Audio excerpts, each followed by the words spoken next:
Bonjour. Alors, aujourd'hui, on va traiter donc le quatrième cours de mécanique dans lequel on va voir les lois de Newton et on va s'intéresser uniquement à la deuxième loi de Newton, c'est la loi la plus importante.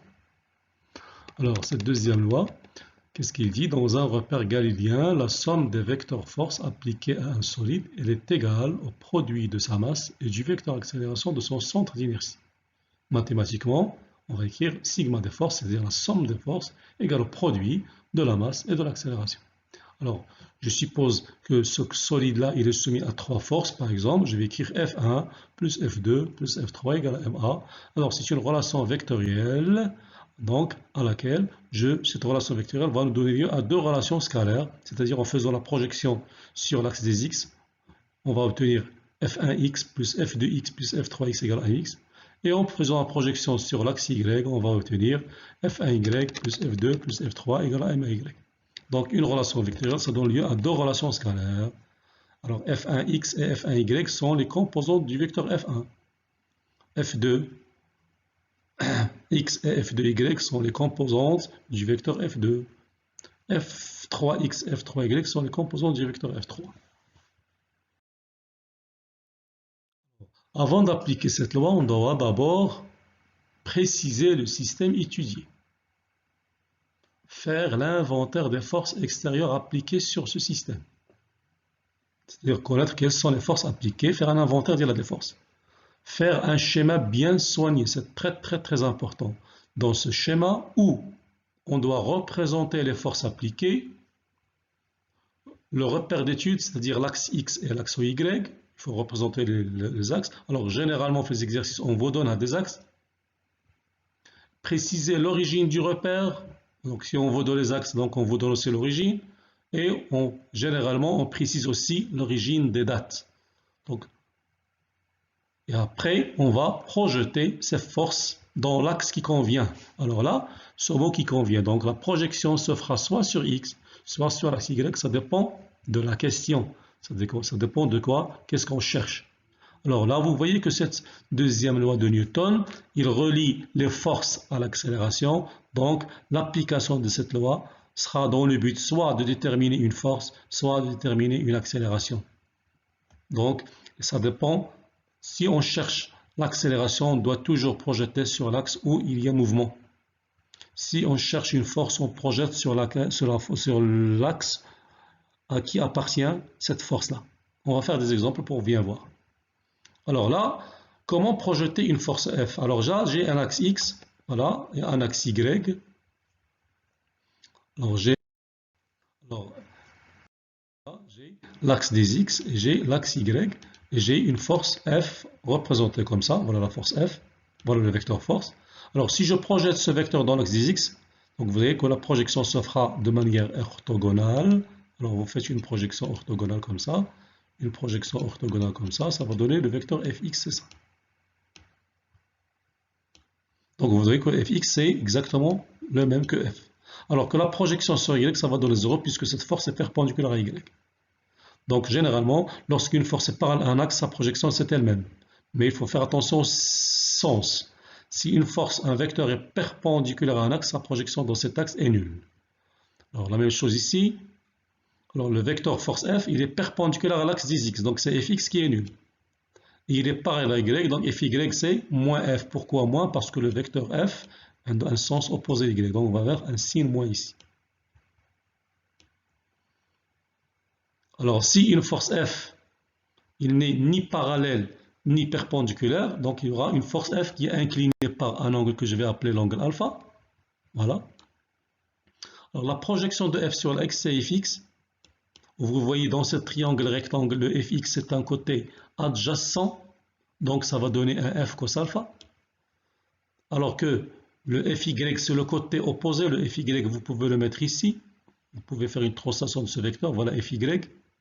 Vous voyez que ce fy là c'est le côté opposé de l'angle alpha, donc ça va donner un f sinus alpha. Alors les signes ils ont fx un d'un même sens que x, donc positif, et fy un d'un même sens que y, donc il est aussi positif. Exercice là, c'est un exercice d'un skieur qui se déplace sur un plan horizontal. Alors, sur un axe horizontal OI, un skieur de masse M égale à 50 kg est en mouvement à la date T égale à 0. Donc là, je dois faire attention. Voilà l'axe d'orientation. Voilà l'origine des abscisses, le point O. Et à l'instant T égale à 0, le corps passe par A. Cela veut dire que A, c'est ce qu'on appelle l'origine des dates. Alors, on a l'abscisse au point A et on a la vitesse au point A, c'est-à-dire j'ai x0 et v0. Pour s'arrêter au point B, cela veut dire que la vitesse au point B est nulle. La distance AB égale à 1 mètre. La distance AB veut dire c'est xB moins xa. La distance AB, il faut toujours convertir des distances en mécanique, convertir ces distances en différence des abscisses. xB moins xa. Voilà. Donc j'écris avec la souris, donc vous devez m'excuser c'est parce que j'utilise la souris pour faire des annotations. C'est pour ça que c'est pas assez clair, mais ça c'est pas un problème. Alors, en considérant le mouvement rectiligne uniformément varié, calculer l'accélération du mouvement. En considérant le mouvement rectiligne uniformément varié, calculer A. Alors, si le mouvement est rectiligne uniformément varié, c'est qu'on a la possibilité d'utiliser les équations du mouvement. Alors, on va passer donc. Voilà, j'ai la première des choses, représenter le solide, le système étudié, les forces appliquées qui sont PR.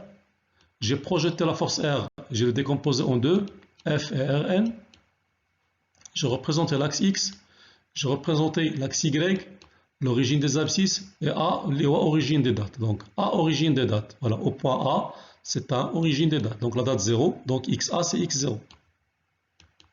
La vitesse VA, c'est V0. Pourquoi? Parce que origine des dates. Donc, origine des dates veut dire l'abscisse, c'est X0, la vitesse, c'est V0. Toujours. Au point B, on connaît seulement que la vitesse est nulle. Voilà.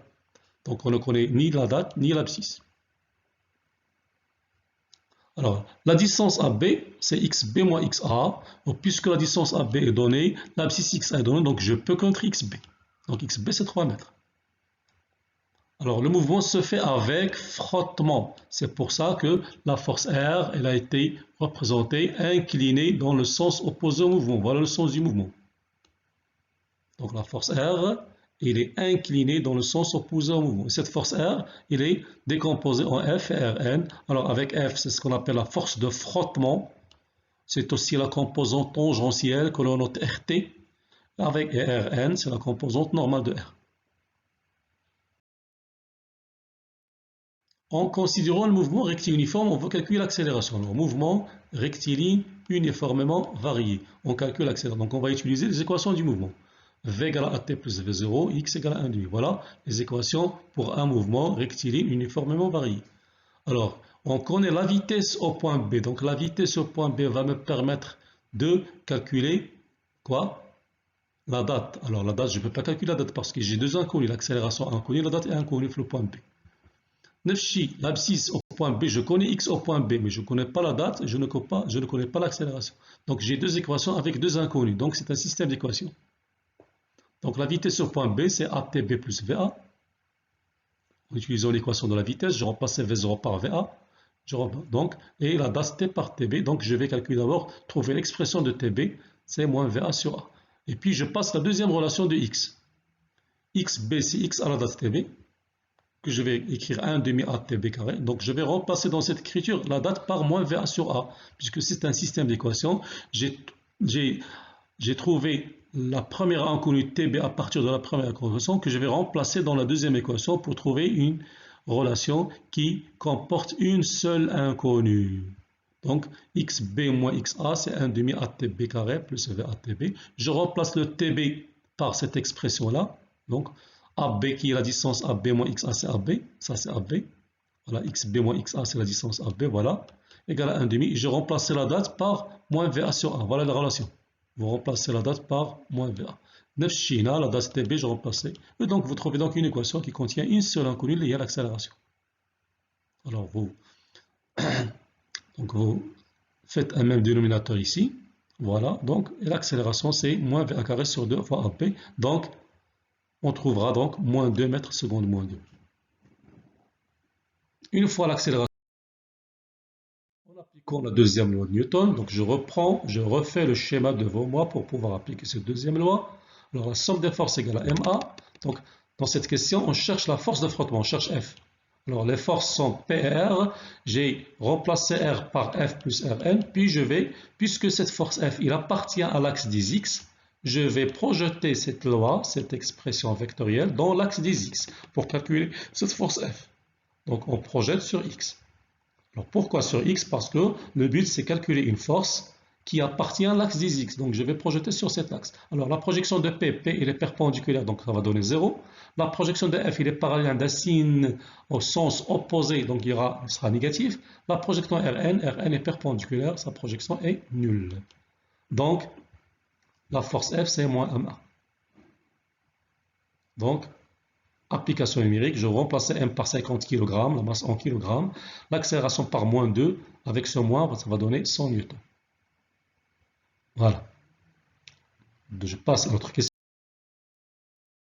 Le coefficient de frottement. Par définition, le coefficient de frottement, c'est la tangente de l'angle de frottement. C'est quoi l'angle de frottement? C'est l'angle d'inclinaison de la force R, c'est-à-dire entre la normale au plan et la force R. Donc, la tangente, c'est le côté opposé sur le côté adjacent, donc c'est F sur Rn. Donc, pour calculer ce cas, pour trouver ce cas, il suffit de trouver Rn. Donc, je reprends encore une fois. Pour trouver l'expression de Rn, on projette sur OY. Alors, voilà les forces. En projetant sur OY, la projection de P, c'est moins P. F, il est perpendiculaire à Y, donc sa projection 0. Rn, il est parallèle à une dimension, sa projection, c'est elle-même. Égale à MAY. Au AY, on a ici un mouvement rectiligne sur EX. Donc l'accélération AX égale à AY est nul. Parce que le mouvement est un mouvement rectiligne sur EX. Donc, moins P plus Rn, vous remplacez AY 0, vous trouvez 0. Donc Rn, c'est P qui est égal à Mg. Et donc, vous revenir à l'expression de K. C'est F sur N, vous remplacez F par moins MA, ce qu'on avait trouvé la question précédente. Vous remplacez Rn par Mg, vous simplifiez par M, vous trouvez maintenant c'est moins A sur G. L'expression de la force R. Alors R, c'est un vecteur qui est égal à F plus Rn. Donc la norme de R, c'est la racine carrée de F carré plus Rn carré. Vous remplacez F par moins MA, vous remplacez Rn par Mg. Le moins avec le carré, ça va disparaître. Vous factorisez par 1, vous le faites sortir de la racine, vous trouvez R égale à MA carré plus J carré. Là, l'autre question, en absence de frottement. En absence de frottement, c'est-à-dire qu'il n'y a plus de frottement, la force R devient orthogonale au plan. Donc je refais le schéma. R, voilà R. Il devient une force perpendiculaire au plan, puisqu'il n'y a plus de frottement.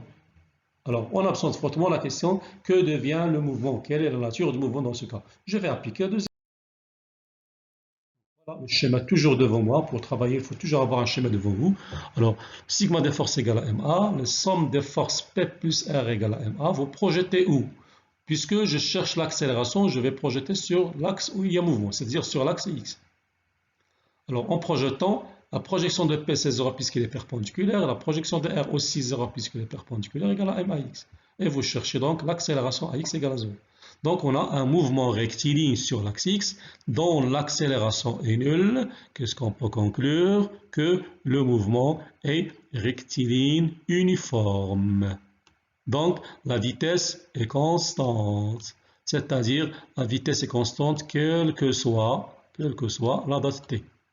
C'est-à-dire VA égale à VB égale à V, n'importe quelle date, vous aurez la même vitesse.